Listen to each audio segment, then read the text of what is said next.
Bonsoir à tous, bienvenue pour ce nouvel Apérops. J'espère que vous m'entendez bien. N'hésitez pas à venir. Allez-vous. Alors parfois le micro va couper. Je vous demande de suite d'être indulgent pour le matériel. Voilà, bel exemple. Voilà, donc soyez indulgents sur le matériel. On va faire une présentation autour de l'intelligence artificielle et notamment la restitution de la participation d'Elosy au hackathon organisé par l'un de nos clients qui est la société Vilogia. Donc en introduction, n'hésitez pas à vous connecter sur le site de Slido en renseignant le code Apérops, IA. Ça va vous permettre d'interagir avec nous. On va réceptionner vos questions. Et également, il y a un channel pour vous permettre de participer à une question sur les cas d'usage de l'intelligence artificielle. Sur les cas d'usage de l'intelligence artificielle. Donc n'hésitez pas à participer si vous trouvez que le temps est un peu long. On va faire une pause entre les deux pour permettre à tout le monde de se désaltérer. Merci. Donc le timing qu'on a envisagé. Dans un premier temps, c'est vous présenter le hackathon. Quelle était la thématique, comment c'est organisé pour y répondre. Ensuite, l'équipe va vous présenter son organisation, le déroulé de leurs étapes, ce qu'ils ont réalisé et une démonstration de ce qu'on a fait en séance. Dans un second temps, on rentrera plus précisément dans ce qu'est l'intelligence artificielle dans ses différents organes et on fera une présentation plus précise du moteur d'IA qui est TensorFlow. Donc le hackathon. En tant que tel, je pense que tout le monde connaît le principe d'un hackathon, c'est de se réunir durant un laps de temps pour partir d'une feuille blanche et aboutir à un résultat. Lorsqu'on a été sollicité par Vilogia pour participer au hackathon, on ne connaissait pas précisément les difficultés qui allaient être les nôtres, et donc on a dû composer une équipe sur le papier avant de candidater. La thématique étant fortement orientée autour de l'intelligence artificielle, on s'est associé à un de nos partenaires qui est la société Externe IT Consulting, que je ne remercie de ne pas encore être arrivé. Donc composé d'Antoine, Fabien et Grégoire, et on a sollicité 4 Élosiens pour participer au hackathon. Donc Baptiste, qui n'a pas pu venir ce soir, parce que voilà, Florian, Gaëtan et Sorel qui sont présents. Il a poney tout. Alors pourquoi on a associé Elosy à Externe IT, c'est que l'approche qu'on a eue était de couvrir l'ensemble de la chaîne de valeur induite par la mise en place de l'intelligence artificielle dans l'écosystème de Vilogia. J'en profite pour faire une petite présentation commerciale puisque certains de nos clients nous font l'honneur d'être venus. Il faut savoir qu'Elosy... Merci, j'ai des fans dans le public. Il faut savoir qu'Elosy structure une offre d'hosting et de cloud privé extrêmement performante, que vous avez pu voir au dernier Apérops. L'architecture Big Data et Machine Learning fait partie de notre secteur d'activité, ainsi que l'approche d'Agile Delivery Center et une thématique d'approche DevOps dans notre organisation. Bien évidemment, le cœur d'activité d'Elosy, c'est l'expertise technique, la conception et l'évangélisation de notre approche auprès de nos clients, et d'intervenir en tant qu'assistance à maîtrise d'œuvre sur l'intelligence artificielle. L'autre périmètre couvert par Externe IT en tant que jeune entreprise innovante, c'est d'intervenir sur la gouvernance du SI, donc du système d'information, toutes les labellisations et les certifications induites par la sécurisation des transactions et des données que nécessite l'intelligence artificielle, donc ITIL, COVID-5, ISO 27001. Tout à l'heure, il y a Fabien Lebargy qui va passer. N'hésitez pas à le solliciter si vous souhaitez en savoir davantage sur ces problématiques-là. L'autre enjeu, c'était le respect des protections des données personnelles. Donc on a déjà eu l'occasion d'en parler au cours des Apérops, mais c'est un gros enjeu, puisque encore une fois, tout ce qui va transiter via le moteur d'IA induit nécessairement une connaissance approfondie de l'utilisateur. Et donc Externe IT n'est pas là pour se présenter. Vilogia. Pour ceux qui ne le connaissent pas, donc le métier de Vilogia est réparti en 3 activités. Ils sont constructeurs, ils sont bailleurs et ils sont aménageurs. Donc ils proposent du logement social, mais également du logement en tant que tel. Et ils ont énormément de sollicitations de la part de leurs locataires, de la part de l'usager de leurs services. L'ensemble des demandes qu'ils reçoivent sont de toute nature. En gros, il y a deux grosses typologies, des demandes commerciales et des demandes techniques. Les demandes commerciales, ça va être comment je fais une demande de logement social, par exemple, ou les demandes techniques, c'est j'ai un problème sur mon chauffe-eau. Est-ce que vous pouvez intervenir? Il y a trois vecteurs d'entrée pour prendre contact avec Veolia. Le texte, donc les emails essentiellement, et la voix, les appels téléphoniques.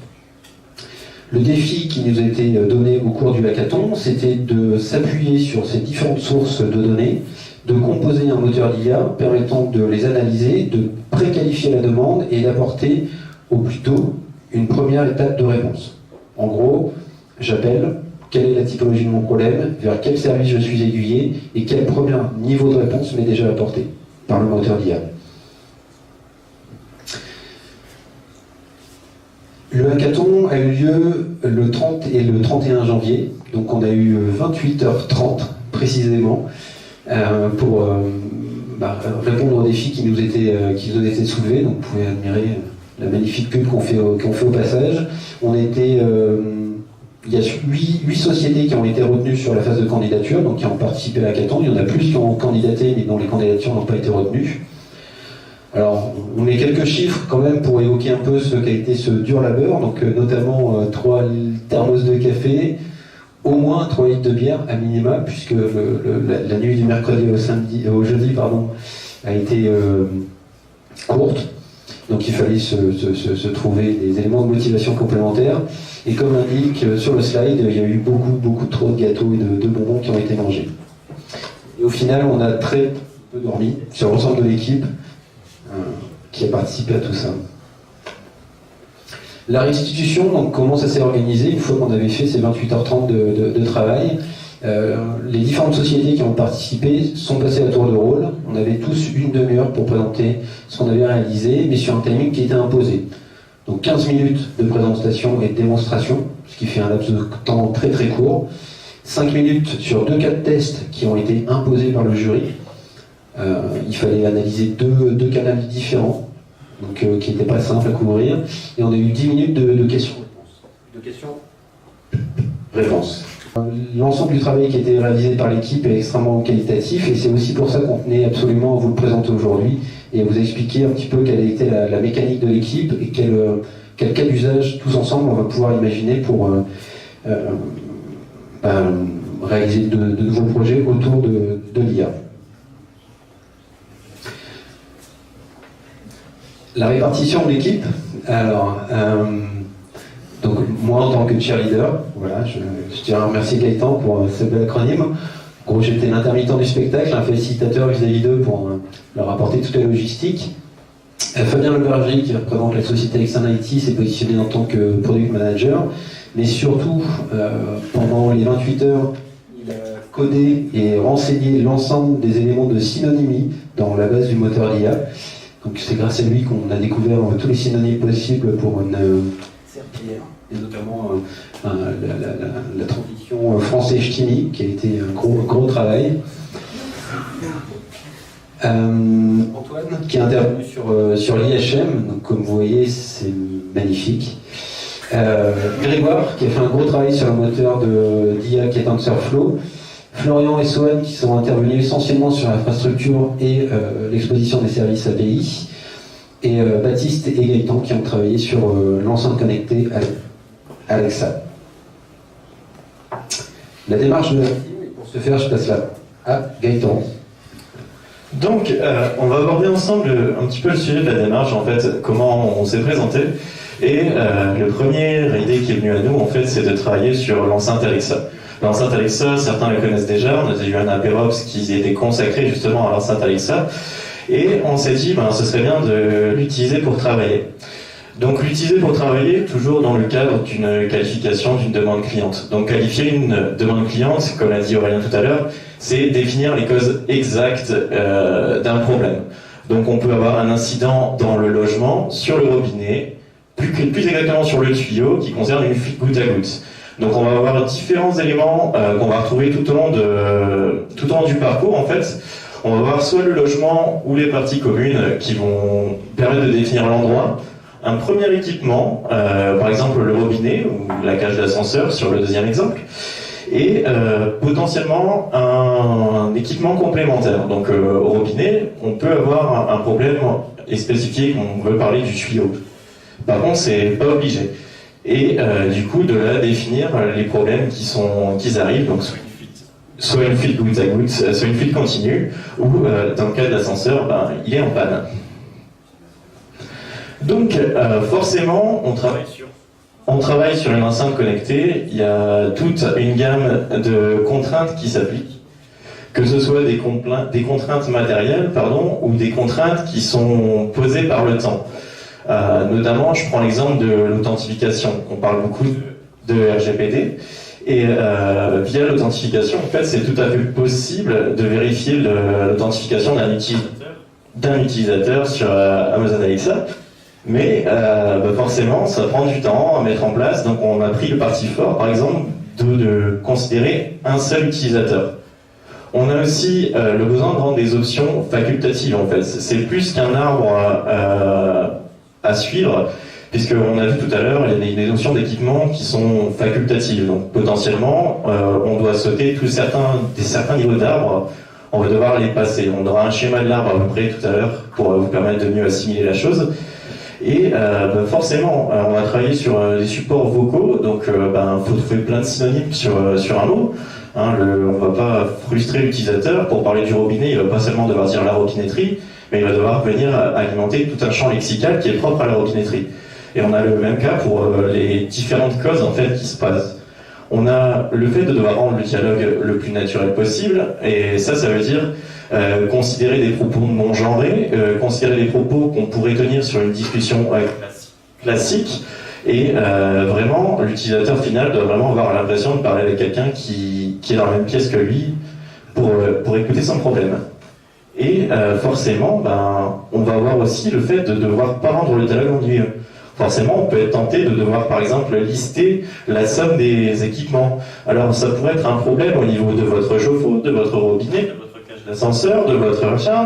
Et en fait, au bout d'un moment, si les propos sont trop longs, l'utilisateur va finir par décrocher. Du coup, faut le garder concerné et garder des propos qui sont assez courts. Donc, je vais quand même aborder l'environnement technique de manière très simpliste. Pour ceux qui auraient des questions, vous pouvez me voir après, il n'y a pas de problème, je prendrai plaisir à y répondre, ou sur le Slido.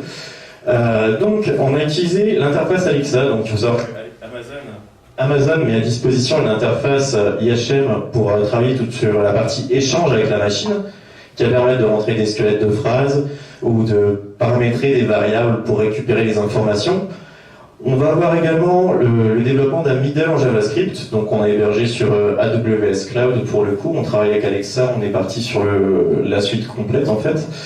Et utilisation de Airtable pour faire un accès base de données API rapide, je ne connaissais pas, ça permet en fait de consulter en API un document qu'on remplit, et ce document c'est ni plus ni moins qu'un fichier Excel en fait. Donc on remplit le Excel et on peut requêter dessus. Merci Baptiste, je ne connaissais pas. Donc, on va entamer la partie technique et on va retrouver un petit peu ces deux différences qu'on a vues tout à l'heure. Aurélien vous a parlé de soit demande commerciale ou soit problème technique. Donc nous on a pris le parti de traiter les demandes techniques puisque c'est vraiment là où la partie complexe de l'arbre était amenée. Donc la demande commerciale, c'est un arbre bête à suivre décisionnel, donc il n'y a pas vraiment de plus-value. La complexité va arriver sur ce problème technique.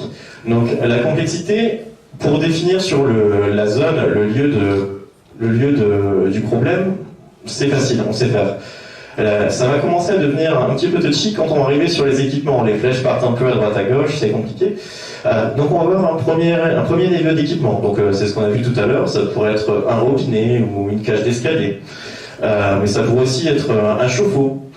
Alors le robinet, il peut avoir un problème au niveau du robinet en tant que tel, mais il pourrait avoir un problème au niveau du tuyau. Sauf que le tuyau, c'est un équipement qui est également présent au niveau d'une chaudière par exemple. Donc on va avoir deux équipements qui vont partager des équipements complémentaires identiques. On va aussi avoir des équipements, je prends l'exemple d'une fosse septique, qui potentiellement n'ont pas d'équipement complémentaire. Donc la complexité de la démarche, en fait, ça a été de rendre toute cette branche-là complètement facultative dans le dialogue. C'est-à-dire que dans le cadre de l'équipement 3, on ne peut pas demander à l'utilisateur un équipement complémentaire, il n'y en a pas. Le but, c'est pas de figer la discussion à ce moment-là. Et ça a vraiment apporté le degré de complexité avec l'enceinte vocale, puisque vous allez voir dans la démo tout à l'heure, le but de l'enceinte vocale, c'est d'amener l'utilisateur là où on veut l'emmener. C'est pas d'aller un petit peu à la pêche aux informations, c'est de proposer différentes informations, lui dire bah, ok, le problème il est des parties communes ou chez moi, et d'attendre la réponse chez moi ou les parties communes de l'utilisateur, ou au niveau de l'équipement, ça concerne le robinet, et vraiment lui faire la liste des champs pour vraiment l'orienter. Donc si on commence à zapper toute cette partie facultative, ça devient vraiment compliqué. Donc pour prendre l'exemple d'un problème technique, on va partir sur un problème qui concerne mon logement et définir une demande client qui concerne mon logement. Du coup, ça pourrait concerner mon robinet qui lui-même sera raccroché à un tuyau et qui arrivera sur le problème d'une fuite goutte à goutte. On est parti trop loin. Donc, je vais passer le micro à Florian qui vous aborder le reste des solutions. Alors, en plus de l'enceinte Alexa, qui était un peu par rapport au reste, on a décidé de créer en fait différentes API qui sont basées pour la plupart sur les services que nous propose Google Cloud. Donc notamment une qui permet de transcrire la voix en mots, donc c'est l'API Text-to-Speech, et une autre API qui permet de faire du coup l'inverse, qui permet de transformer le texte en audio. Donc notamment, en fait, ces deux API-là nous permettent de directement parler au moteur d'IA, qui lui prend en input que pour le moment en tout cas du texte. Donc ça nous permet de justement transcrire la voix pour le moteur d'IA et potentiellement aussi retranscrire ce que nous renvoie le moteur d'IA en voix pour le client. À côté de ces deux API endpoint pour la gestion des inputs clients, on a aussi une partie qui permet justement d'analyser le sentiment. Donc en fonction de ce qu'on enverra à l'API, elle nous retournera potentiellement le sentiment au niveau de ce qui est analysé. Donc potentiellement que le client est potentiellement en colère ou qu'il est impatient par rapport à sa demande. Et donc on pourra qualifier en fait le degré de rapidité pour le besoin de la réponse et de sa demande. On a aussi une partie du coup pour un endpoint analyze qui se plug du coup directement sur le moteur d'IA, et donc il prend en entrée juste le texte et qui retourne un tableau avec un ensemble de corrélations avec des mots et des pourcentages de corrélation en fonction de ce qui est analysé. Donc par exemple, si en entrée un client passe un ensemble de textes, en retour, on aura potentiellement que l'IA retourne que c'est le robinet qui a été analysé à environ à 95%, que du coup ça correspond à peu près à une fuite. Et en fait, en fonction de ces matchs, on pourra définir plus ou moins les besoins du client. Donc on verra ça sur la démo après. Et les API sont documentées. Et les API sont bien sûr documentées. Au niveau du hackathon, par contre, pour la documentation des API, je vous avouerai qu'on n'a pas eu trop le temps. En plus des API, on a plugué du coup une IHM. Donc comme vous voyez, on a vraiment eu le temps de travailler sur la partie IHM. C'est très user-friendly. Exactement, il y a beaucoup de travail.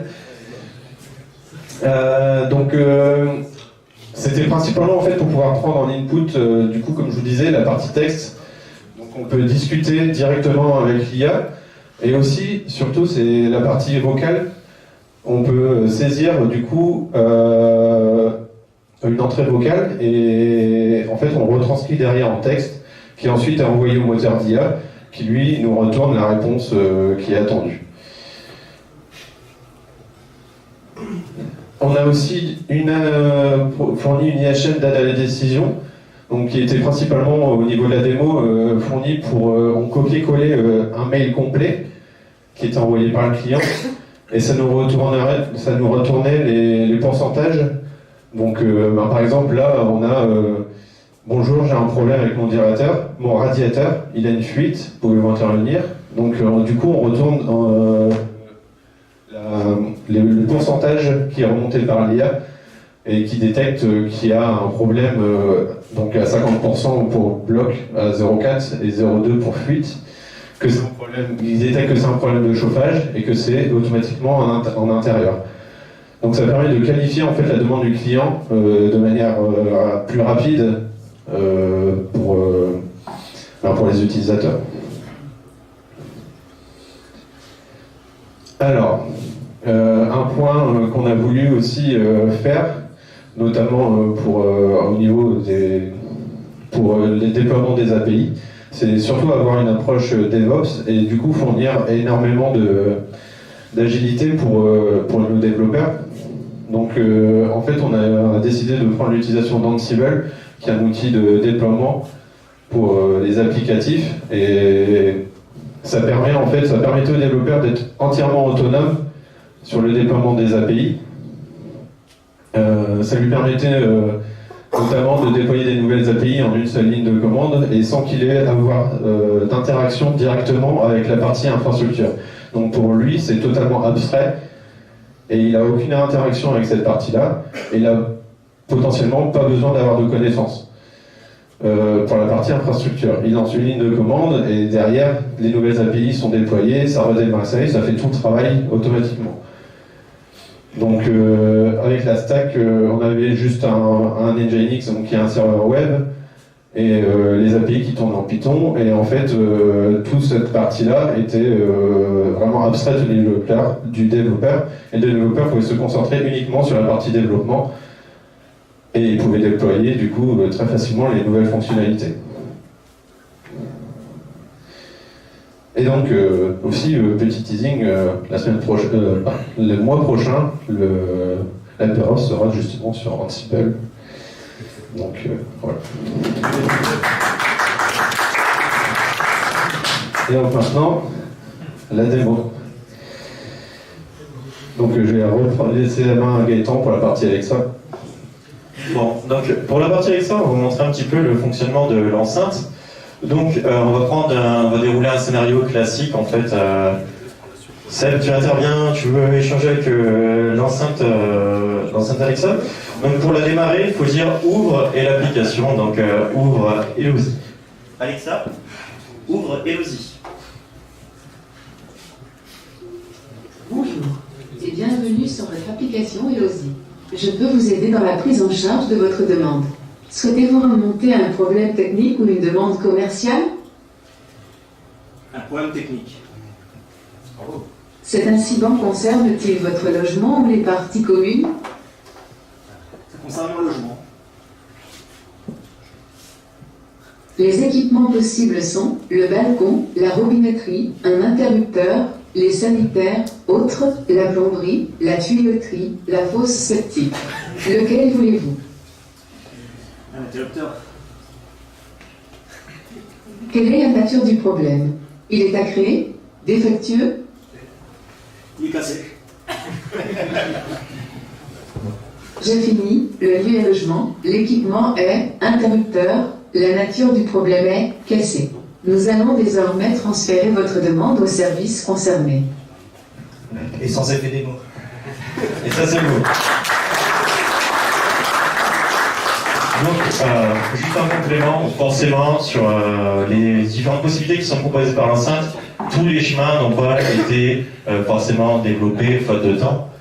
Tout est néanmoins paramétré et paramétrable via Airtable, en fait, donc en basculant sur une API, on peut s'en sortir et faire en sorte de tout câbler. Voilà. Donc on va vous présenter un petit peu la partie API du coup, et pour cela je vais passer la main à mes compères.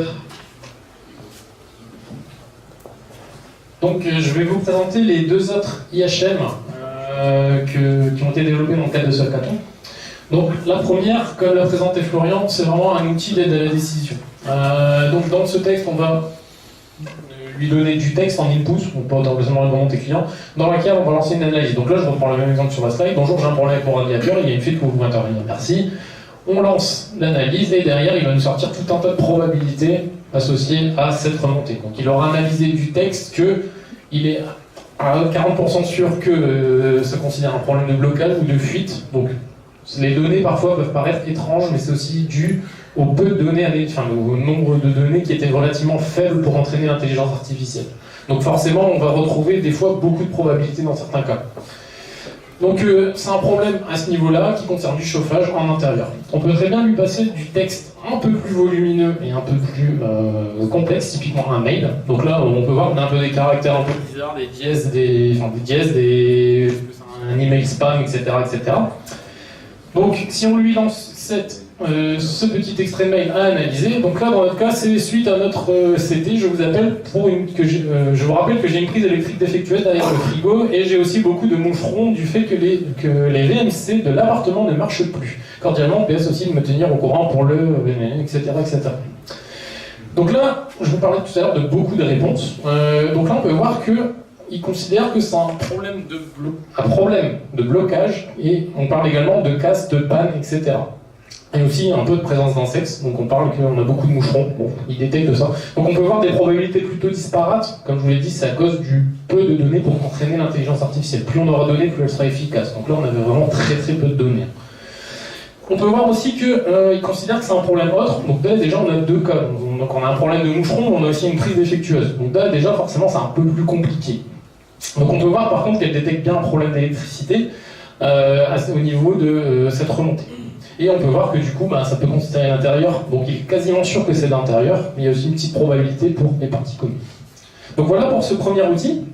Alors concernant le deuxième outil, que je vais mettre sur la présentation, donc la fameuse interface web, on va dire application mobile, et celle-ci. Merci. Donc en arrivant sur l'application mobile, donc on avait tout un tas de, forcément le client pourra soumettre une remontée, il faut qu'il soit connecté et identifié. Sinon, on ne peut pas forcément aller plus loin. C'est bien beau de savoir que quelqu'un a un problème avec son radiateur, si on ne sait pas qui c'est, on ne pourra pas faire grand-chose derrière. Donc on avait une étape de connexion, donc là dans notre cas, on a, elle est repassée sur mon deuxième écran, c'est très bien. Donc on a tout un tas d'informations, notamment l'information la principale chez Viloja, on a un identifiant unique et un numéro de locataire. Donc là forcément il faut le renseigner, avec une sécurité en plus sur le nom du locataire et son prénom. Donc, connectons-nous en tant qu'Émile Zola. On repasse sur l'autre écran, bien évidemment. Donc, on arrive sur notre très belle IHM.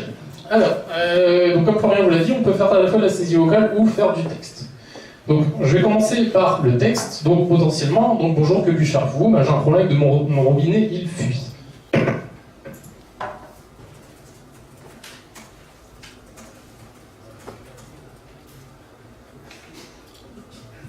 Donc, j'envoie cette requête, on peut voir que directement l'intelligence artificielle nous répond « Votre demande concerne la partie commune pour un problème de robinetterie en raison d'une fuite. Nous transmettons automatiquement la demande au partenaire multiservice multi-59. » Voici le premier exemple basique, on peut aussi lui fournir une entrée vocale. Donc, voyons un exemple avec cette entrée vocale. Donc pareil, on va avoir la partie reconnexion. Donc, wait and see.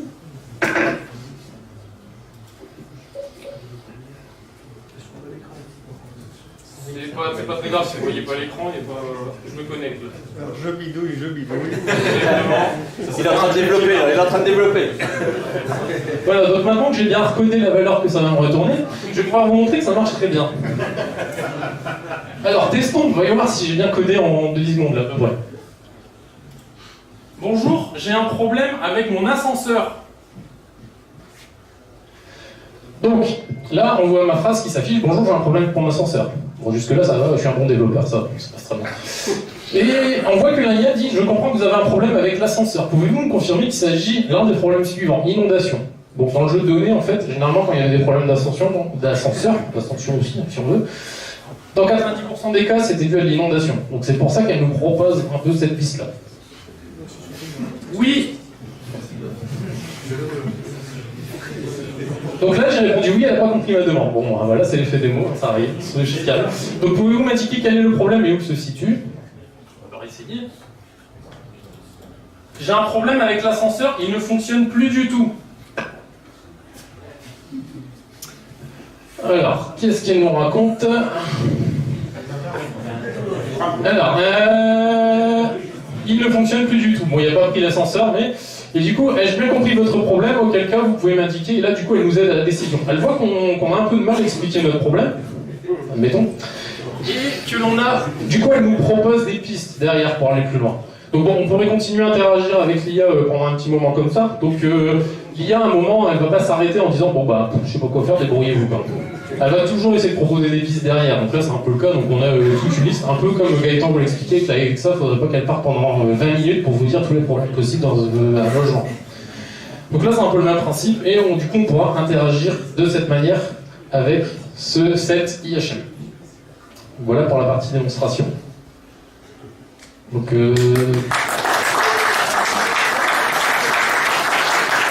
on va passer à la deuxième partie qui est consacrée à l'intelligence artificielle.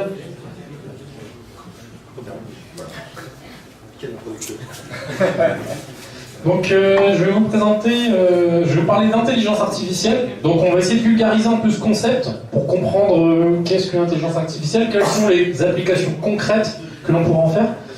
Donc ça c'est dans un premier temps, donc on va expliquer un peu comment ça fonctionne. Et dans un second temps, on parlera, enfin Grégoire ici présent parlera d'un framework qui permet de faire de l'intelligence artificielle qui est TensorFlow. Donc dans un premier temps, on va essayer de vulgariser un peu ce qu'on sait. Déjà, qu'est-ce que l'intelligence artificielle? Donc si on met des mots sur ce concept, c'est pas forcément simple parce qu'on peut avoir beaucoup de versions de ce type d'intelligence artificielle. Donc globalement, une définition un peu scolaire, c'est un ensemble de théories et techniques mises en œuvre en vue de réaliser des machines capables de simuler l'intelligence. Bon, ça reste scolaire. Par contre, dans l'imaginaire, nous, on aime bien... l'humain, il aime bien imaginer des trucs assez fous. Donc on peut notamment parler de beaucoup de films de science-fiction, style Terminator, iRobot, où alors on a des robots qui ressemblent à des humains, qui cassent la tronche à tout le monde. Enfin, on peut vraiment imaginer beaucoup de choses autour de ça. Ou encore des voitures qui conduisent tout seuls. Donc là, ça devient une réalité pour le coup, mais on peut vraiment aller très loin en termes d'intelligence artificielle.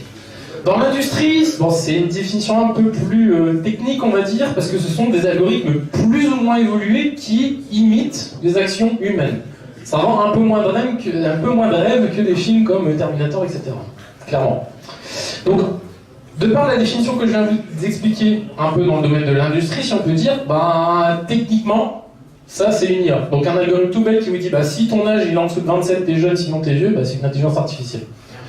Donc tout à l'heure on m'a dit, Alexa c'est un peu déterministe, on sait un peu où on va. Oui, mais ça reste une intelligence artificielle, ça reste un algorithme qui simule une intelligence humaine. Donc techniquement c'est une intelligence artificielle. Donc là ça vend pas de rêve, mais ça reste une IA quoi.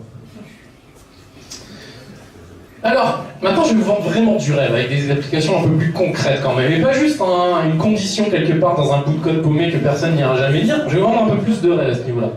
Donc, on pourrait parler par exemple des réseaux sociaux. Donc les réseaux sociaux, c'est vraiment très intelligent d'avoir des moteurs d'intelligence artificielle parce qu'on a déjà énormément de données à brasser. On peut déterminer et prédire énormément de choses. Donc, par exemple, il y a énormément de réseaux sociaux, Twitter, Facebook, Instagram et d'autres. On a des fils d'actualité qui sont tous différents les uns des autres. Et bien pourquoi? Parce que derrière, on va avoir une intelligence artificielle qui, en fonction de tout un tas de paramètres, qui a posté une information, est-ce qu'elle a été appréciée, quand il l'a postée, etc. On va avoir une sorte d'intelligence artificielle qui va essayer de déterminer si cet article et ce post vous intéressent ou pas pour vous proposer dans votre fil d'actualité. Donc voilà un exemple concret d'application d'intelligence artificielle. On peut aussi avoir sur Internet des algorithmes qui tournent pour vérifier des fraudes bancaires. Donc potentiellement, quand vous achetez quelque chose sur Internet, vous pouvez très bien avoir un algorithme qui va analyser votre achat. En fonction de où vous le faites, quand vous le faites, sur quelle périodicité, il va pouvoir essayer de déterminer si c'est une fraude ou pas. Potentiellement, s'il y a 15 000 achats qui viennent de Chine, avec 100 € à chaque fois, potentiellement il y a un truc qui cloche. Je pense pas que ça viendrait de vous. Donc voilà un peu des applications concrètes. Si on peut aller encore plus loin, donc tout à l'heure je vous parlais un peu de science-fiction, de films avec des robots tueurs, etc., on pourrait parler de Boston Dynamics. Donc c'est un laboratoire qui fait un peu des androïdes, on va dire. des robots qui font des trucs assez fous. Donc là, potentiellement, on a un robot qui est capable de faire le parcours du combattant. Alors le machin, il sait faire des saltos, etc. Donc je pense pas qu'il y ait beaucoup de monde qui sache faire un peu ce que fait ce truc-là. Donc imaginez si demain, il vient avoir assez d'intelligence pour dire bon ben c'est bon, c'est moi le maître, toi tu te tais. Et lui il boit pas des bières. Bon ben peut-être autre chose, hein, je sais pas, mais en tout cas pour l'instant non. Donc faut quand même rappeler un peu c'est qui le patron à ces robots. Donc on a des robots qui savent faire, et si on leur mettait une grosse tatane pour leur rappeler, vous voyez c'est moi le patron, c'est moi qui t'ai programmé. Déjà on a des robots qui tiennent quand même debout après ce genre de choses. Donc c'est vraiment très impressionnant comme genre de choses. Donc je vous en ai parlé aussi, on pourrait aussi parler un peu de voitures intelligentes, de voitures qui conduisent tout seules. Imaginez-vous, vous terminez le travail, vous montez dans votre voiture, elle vous ramène chez vous. Vous n'avez rien à faire, vous dites ramène-moi chez moi, c'est parti. Bon moi j'appelle ça le bus, mais bon clairement on peut avoir des voitures qui font ça aussi. Ça coûte un peu moins cher peut-être, je ne sais rien. En même temps, si t'as plein de gens que tu connais pas dans ta bagnole, méfie-toi. Ah ouais c'est un peu bizarre, ça peut être un peu tendancieux et bizarre, mais je n'irai pas sur ce terrain. D'autres trucs vachement impressionnants, on a la reconnaissance d'image. Donc aujourd'hui, on est capable, avec une intelligence artificielle, de lui donner une image et elle va nous dire ce que c'est. Encore plus fort sur certaines images, par exemple, on va prendre une photo d'un terrain de foot, elle va nous dire c'est un terrain de foot. Et bien il y a des intelligences artificielles qui peuvent aller plus loin. Si on voit des personnes en train de jouer au foot, clairement elle va nous dire là il y a des gens qui sont en train de jouer au foot sur une image. C'est plutôt assez impressionnant. Et encore plus fort, alors là vraiment high level, on peut avoir des intelligences artificielles qui nous génèrent des images. Alors là, les images de personnes que vous voyez, ce sont des personnes qui n'existent pas. C'est une intelligence artificielle qui a généré ces visages. Donc, il y a le lien dans la présentation, c'est assez bluffant. Clairement, je suis tombé là-dessus, j'ai bloqué pendant 1 heure à faire F5 sur ma page tout seul, à dire c'est incroyable, c'est incroyable. Et bon, des fois, il y a des trucs assez bizarres quand même, parce que c'est une intelligence artificielle, hein, ça a des défauts. Mais globalement, c'est clairement bluffant, quoi.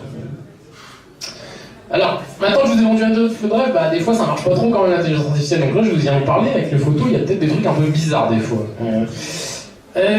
Alors, premier cas dans les jeux vidéo, alors là c'est tout bonnement incroyable. Donc là, on a un jeu qui est Dark Souls, dans lequel on doit s'abattre du monstre. Donc les monstres sont vraiment très costauds, ils nous mettent assez cher, ce qui est le cas ici. Et donc là, on est un peu mal parti quand même pour le. Non, en fait. Bon, l'intelligence artificielle, c'est pas encore ça. Mais heureusement que c'est pas ça dans les jeux vidéo, sinon on s'en lasserait quand même assez rapidement, je pense. Si l'intelligence artificielle nous s'abattait tout le temps, on arrêterait de jouer parce que, bon, à un moment, on en a marre quand même. Les robots, on a vu des trucs incroyables. On va poser une boîte sur une table, hein. C'est tout simple. Hein. Ouais, non, pas trop. En plus, ça retourne un peu la maison. Donc, bon. Faut quand même passer par des cas de tests qui marchent pas. C'est l'effet démo, on peut appeler ça l'effet démo si vous voulez. Ouh, la carte, là, on s'abattait et... Je sais pas s'il y a besoin de commenter plus que ça, cette invention. Alors, dans la détection d'image, on a aussi des perles. Alors, on a des perles politiquement correctes et d'autres un peu moins politiquement correctes, clairement. Donc là, je vais vous en présenter quelques-unes. Donc là, c'est une femme sur un cheval, un dromadaire. Bon, oui, il y a des bosses, peut-être. Et bon, voilà. Alors... Qu'est-ce qu'on a ensuite? C'est une femme avec une caméra devant une voiture de police, un sèche-cheveux. En plus, c'est sexiste, donc c'est vraiment pas terrible. Pourquoi pas? Et en tout cas, je pense pas que ça soit une voiture. Alors, il y a un gros truc sur l'image, et l'IA nous dit ça, c'est une voiture. Alors, moi, je veux surtout un canard. Après, je sais pas ce que tu cherches dans cette image, mais pourquoi pas? Un multiplat, peut-être? Peut-être un multiplat qui traîne quelque part. Une voiture très moche, pour ceux qui connaissent pas. Regardez ce que c'est vraiment horrible. Alors maintenant que je vous ai posé un peu des images et des cas d'application concrètes sur ce qu'est une intelligence artificielle et un peu ce qu'on est capable de faire à l'heure d'aujourd'hui avec ce genre de choses, on va rentrer un peu plus dans des détails techniques. Donc je vais toujours vulgariser la chose de manière à ce qu'on comprenne les principes de base. Donc je vais vous parler de machine learning et de deep learning. Donc pour faire un bref historique de l'intelligence artificielle, donc l'intelligence artificielle en pratique, je dis bien en pratique parce que dans l'imaginaire collectif ça utilise depuis la nuit des temps, c'est vraiment un domaine qui est là depuis, on en parle depuis à peu près les années 50. Donc notamment, on peut avoir plusieurs précurseurs, notamment Alan Turing, qui est un mathématicien très célèbre, notamment pour avoir contribué durant la Seconde Guerre mondiale à décrypter la machine Enigma, donc utilisée par les Allemands, qui a du coup contribué énormément au domaine de l'intelligence artificielle, avec d'autres personnes qui ont suivi bien évidemment. Donc l'intelligence artificielle, c'est vraiment le domaine en tant que tel. Donc quand on parle d'intelligence artificielle, c'est vraiment le domaine qui va contenir tout un tas de sous-domaines. On entend souvent aussi parler de machine learning, de deep learning, etc. Alors, le machine learning, clairement, c'est un sous-domaine de l'intelligence artificielle. Donc c'est une manière de faire l'intelligence artificielle qui permet d'apprendre depuis des exemples, d'apprendre et de déterminer des choses, de trouver des relations dans des exemples, de manière à prédire des choses. On va aussi avoir un sous-domaine qui est le deep learning, qui a vraiment un gros essor, et notamment on vous en parlait avec TensorFlow, puisque justement il permet de faire du deep learning, qui a vraiment explosé, qui est en train d'exploser au cours de ces années, depuis à peu près 2010, qui est une manière particulière de faire du machine learning tout simplement. Donc, le machine learning, qu'est-ce que c'est? C'est un domaine qui étudie comment des algorithmes peuvent apprendre en étudiant des exemples. D'accord? Donc on va prendre un exemple tout simple, qui est, vous êtes dans l'immobilier. Imaginez, vous allez voir des logements un peu partout, pour rester avec, dans le domaine du hackathon, pour essayer de déterminer un peu des loyers possibles sur des logements en fonction d'une superficie. Donc on va avoir tout un tas de données sur notre patrimoine qui vont nous dire tel logement il a telle superficie et correspond à tel prix. Alors nous en tant qu'humains, ce qu'on aime bien faire quand on a tout un tas de jeux de données comme ça, c'est coller une représentation graphique dessus. Parce que du coup ça nous permet de voir des choses qu'on ne verrait pas forcément juste avec les données. Pour le coup là on a un tableau, là sur le graphique, clairement on peut voir que les points ils sont à peu près alignés. Notre cerveau d'humain nous dit il y a peut-être une relation là entre tes données parce que j'ai une droite. Bon, traçons une droite pour relier tous ces points. Donc on va avoir une fonction mathématique tout simplement. Donc là c'est une fonction affine avec une certaine équation. Et c'est plutôt sympa de pouvoir tracer une droite comme ça parce qu'en fait ça va nous permettre de généraliser la chose. Donc ici on a des paramètres, des coefficients sur notre droite qui vont nous permettre de construire la fonction mathématique et des entrants. Donc y, x qui peuvent être la surface, qui sont la surface et le prix.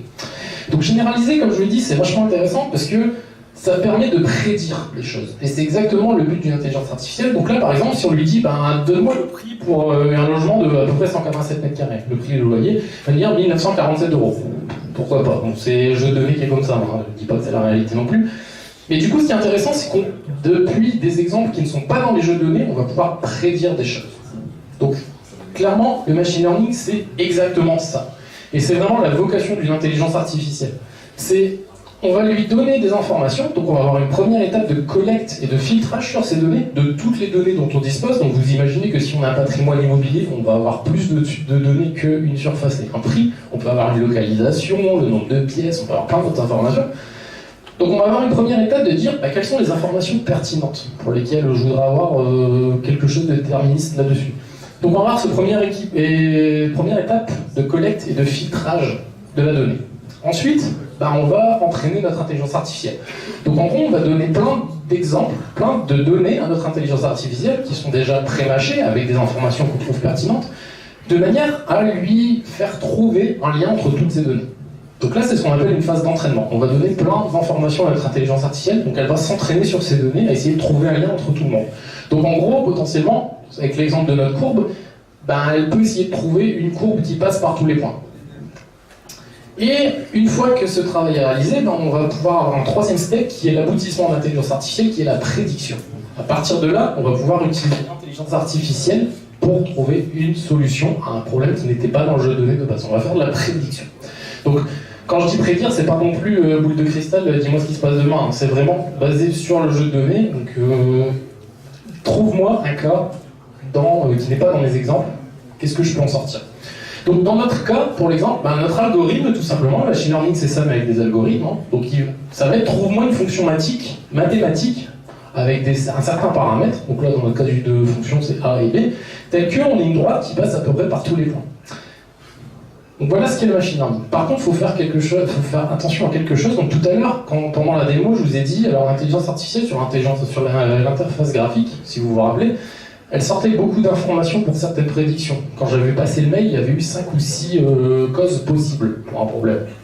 Et tout simplement, c'est dû à cause de la quantité de données. Parce que ici, j'ai mon jeu de données tout à l'heure, on voit on a une droite qui commence à peu près à 250 de base de loyer et qui monte jusqu'à peu près 2250. Si je prends juste 2 données et que j'entraîne mon intelligence artificielle avec ces 2 données, je me retrouve avec une prédiction totalement différente. Ça veut dire qu'en fonction de la quantité de données, mon intelligence artificielle va être plus ou moins efficace. C'est pour ça que la qualité et la quantité de données est très importante.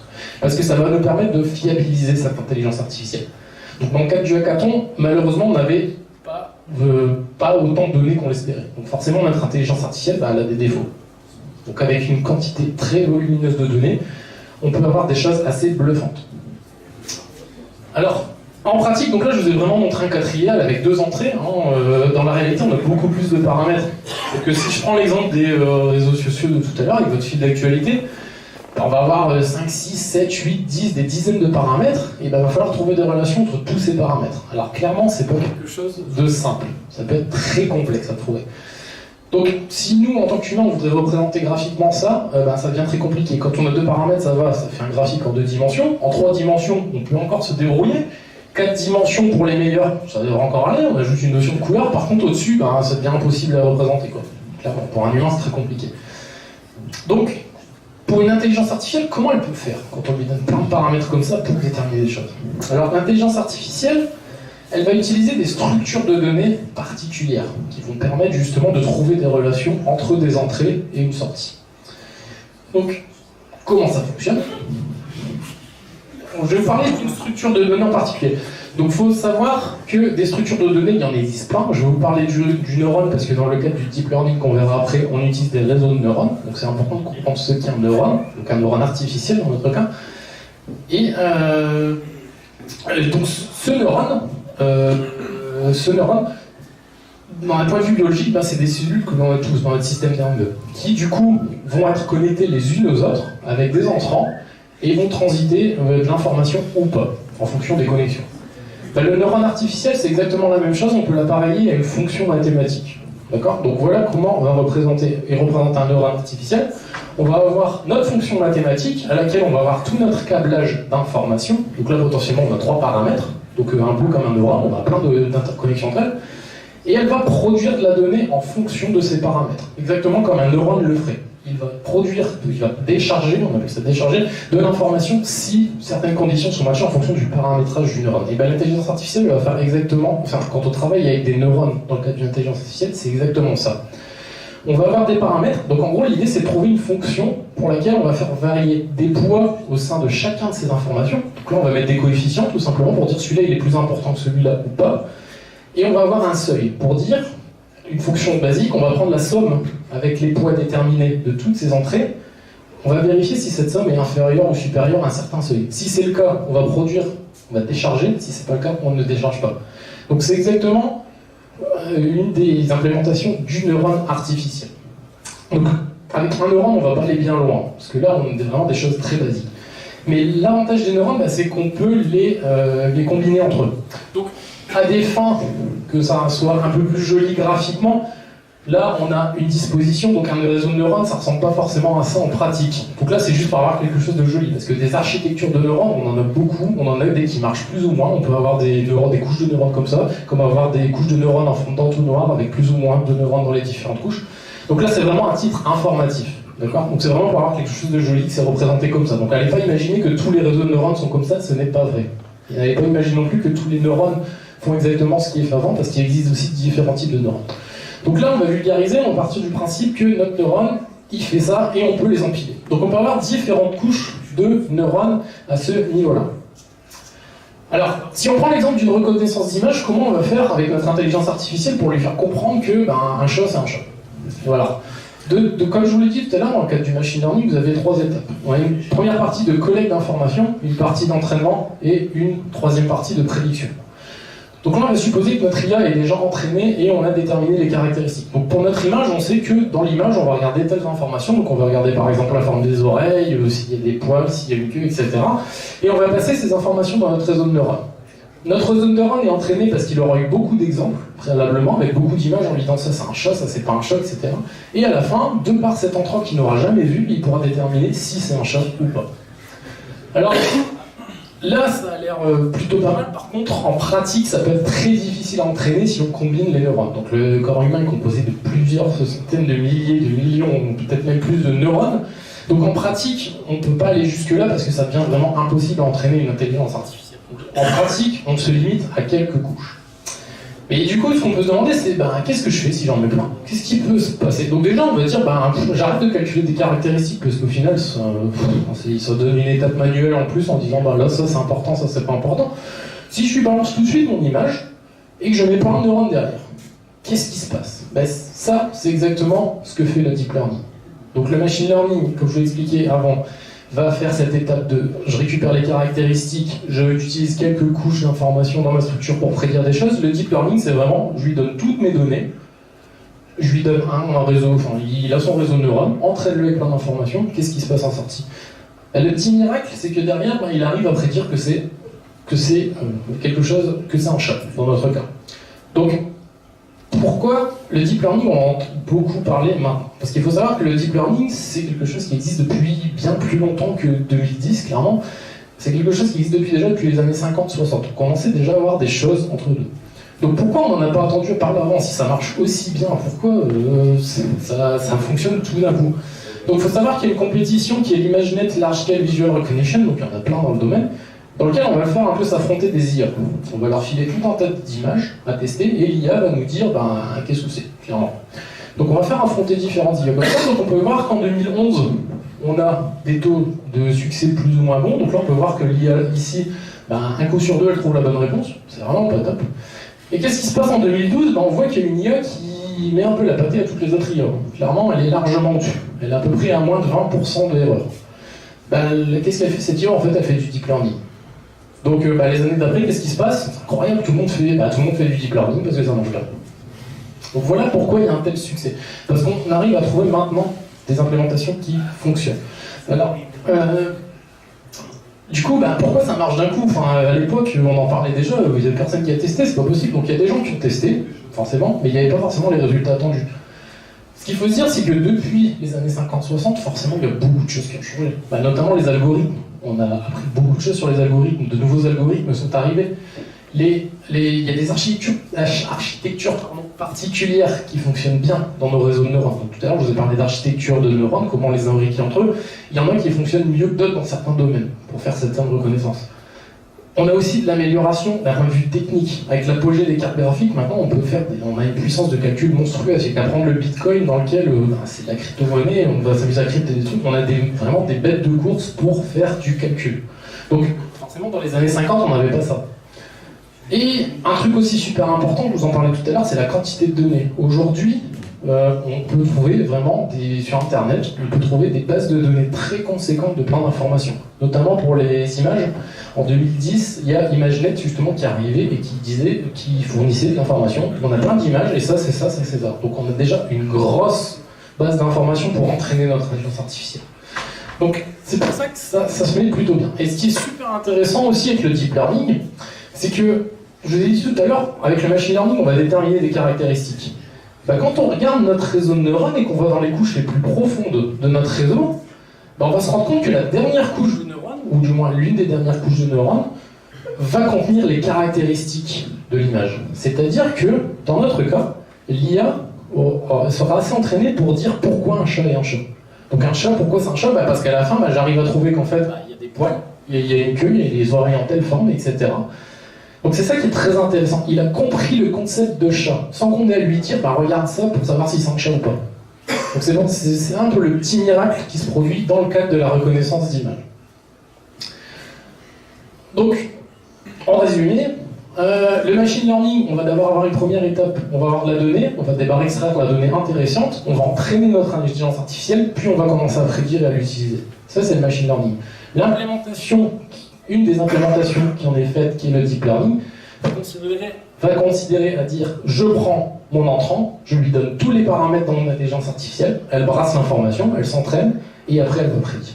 Donc voilà la majeure différence entre ces deux concepts.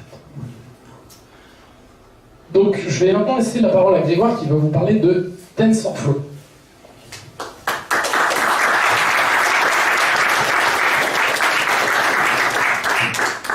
Bonsoir.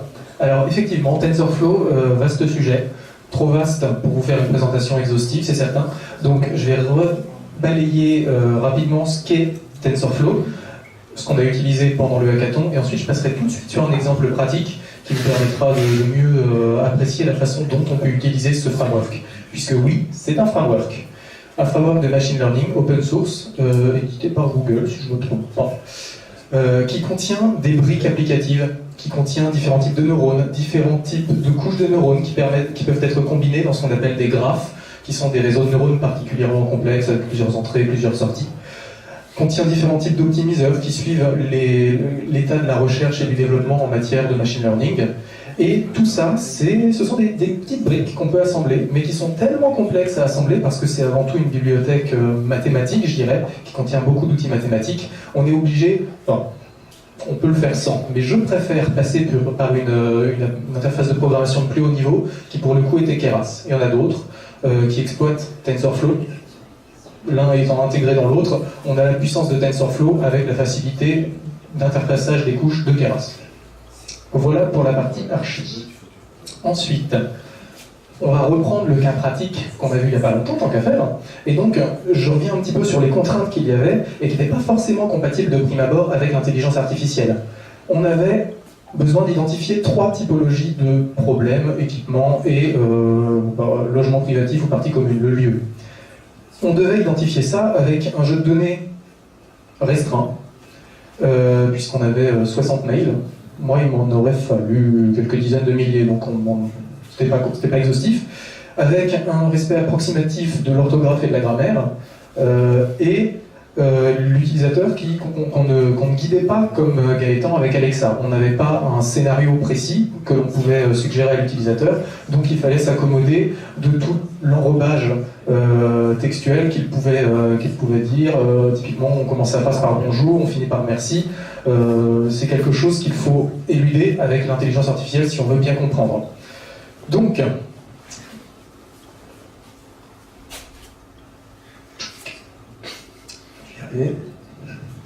pourtant c'est tellement simple.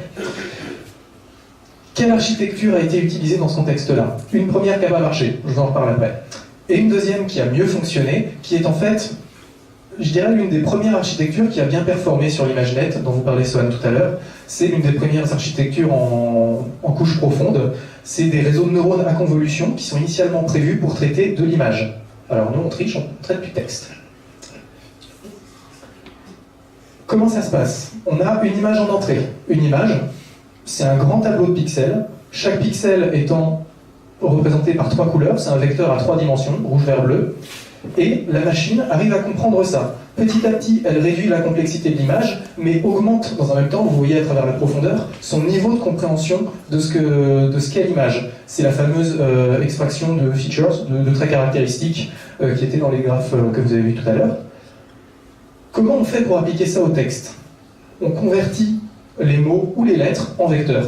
C'est aussi simple que ça. Donc, ce n'était pas des vecteurs à 3 dimensions, concrètement, ça devait être des vecteurs à 4 ou 5 dimensions, parce que ça marchait mieux.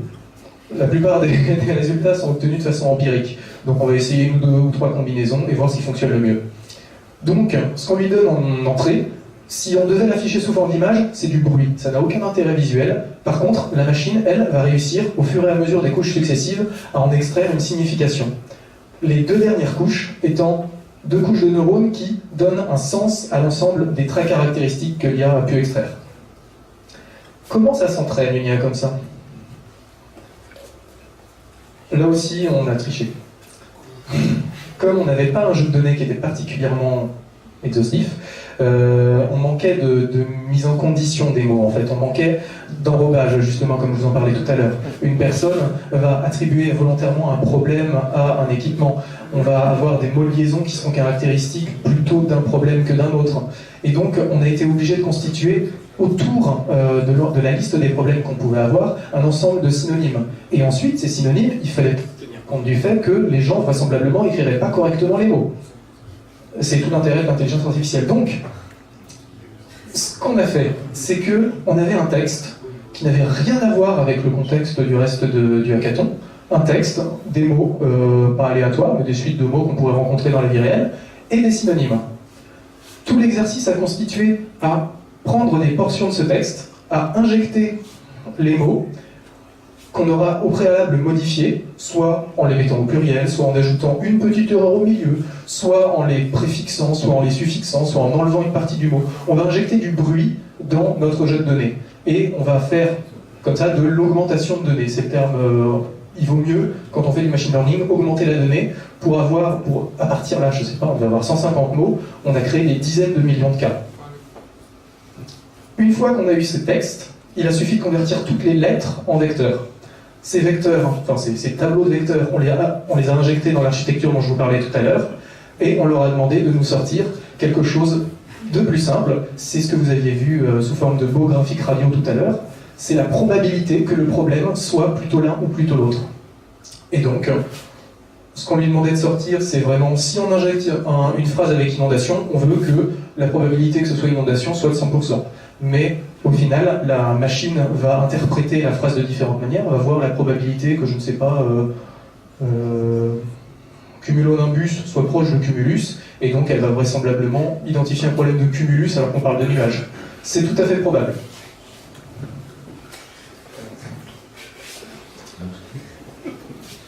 Comme cette IA, ces 3 IA plutôt, vous voyez, il y en a 3, étaient un peu folle au début, il a fallu la cadrer. On l'a cadré avec la matrice des problèmes. C'est le gros tableau qui nous a été distribué au hackathon, qui, à chaque problème, attachait un équipement et un lieu, partie commune ou logement privatif. Donc là, l'exemple que j'ai pris, il est choisi judicieusement, puisque, vous pouvez tous le lire, c'est mon cumulus derrière la porte de la cuisine, le plombier est passé hier, mais depuis il ne chauffe plus du tout, alors que les autres ça va. Les autres ça fonctionne bizarrement. Là, en fonction